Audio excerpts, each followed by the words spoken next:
ગુજરાત વિધાનસભામાં આજે મહત્વની ઘટનાઓ જોવા મળી, જેમાં ગોપાલ ઇટાલિયા આમ આદમી પાર્ટીના નેતાએ નિવેદન પણ આપ્યું છે. કોંગ્રેસના નેતા અને ગોપાલ ઇટાલિયા આમ આદમી પાર્ટી સૌ મળી અને ચૈતર વસાવા માટે રજૂઆત કરી, કિરીટ પટેલ માટે પણ રજૂઆત કરી અને તેમનું કહેવું છે કે વિપક્ષ પર સત્તાને હાવી થઈ અને કાર્યવાહી કરવા તંત્રને મજબૂર કરવામાં આવે છે.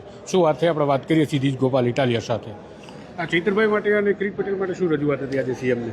અમારા આગેવાન અને ગુજરાતના યુવાનોના લોકપ્રિય નેતા, આદિવાસી સમાજના બાહોશ લડવૈયા એવા ધારાસભ્ય ભાઈ શ્રી ચૈતરભાઈ વસાવા એને છેલ્લા ઘણા લાંબા સમયથી ભાજપની સરકાર યેન કેન પ્રકારે પરેશાન કરે છે, ખોટા કેસમાં ફસાવે છે, નજીવી ક્ષુલ્લક બાબતોમાં એને જેલમાં પૂરી દે છે.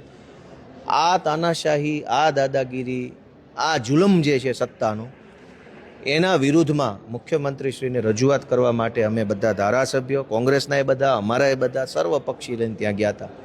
ત્યાં મેં પોતે ઊભા થઈને રજૂઆત કરી કે આ ચૈતરભાઈ ઉપર આવું શું કામ કરવામાં આવે છે. ચૈતરભાઈ જનતાનો અવાજ ઉઠાવે છે, એ કોઈ ખોટા માણસ નથી, એણે ખોટું કામ નથી કર્યું કે કોઈ ભ્રષ્ટાચાર નથી કર્યો.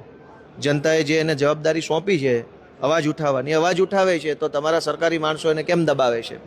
તો આ બંધ થવું જોઈએ. આવી રીતે જનતાના પ્રતિનિધિને, ખાસ કરીને જ્યારે આદિવાસી સમાજના યુવાન છે એ આટલો સંઘર્ષ કરીને નાની વયે સામાન્ય પરિવારમાંથી ઉભરી આવ્યા છે, એની સાથે આ પ્રકારનું વર્તન યોગ્ય નથી.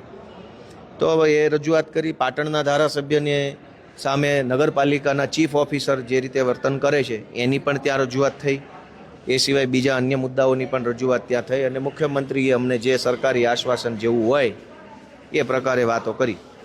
આ એક શ્રમિકોના સમય વધારાનું જે કારખાનાનું વિધેયક આવ્યું છે એને લઈને પણ એક સવાલ છે કે શ્રમિકોને 12 કલાક કામ કરવા માટે રાજ્ય સરકાર જ કંપનીઓને પરવાનગી આપે છે, તો એ વિશે શું માનો છો તમે?